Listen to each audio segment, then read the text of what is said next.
মিছিল করেন মুখ্যমন্ত্রী মমতা বন্দ্যোপাধ্যায়, তারপরে ডোরিনা ক্রসিং এ গিয়ে সভা করেন মমতা বন্দ্যোপাধ্যায়। আর সেই সভা মঞ্চে সন্দেশখালীর মহিলারা, মমতার মঞ্চে সন্দেশখালীর মহিলারা।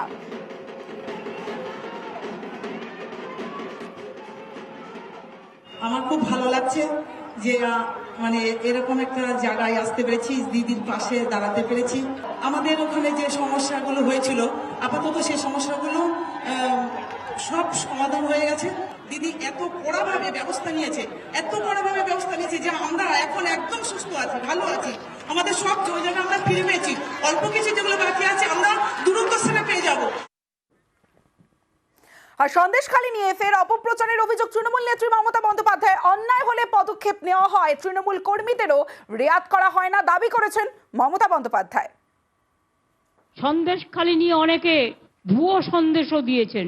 যেভাবে আপনারা কয়েকটা ঘটনা নিয়ে, হতেই পারে হাতের পাঁচটা আঙুল তো সমান নয়, কিছু কিছু জায়গায় অনেক সময় আমাদের নলেজে থাকে না। যদি কোনো কিছু অন্যায় হয়েও থাকে, সঙ্গে সঙ্গে আমাদের নলেজে আসলে আমরা সেটা অ্যাকশন নিই।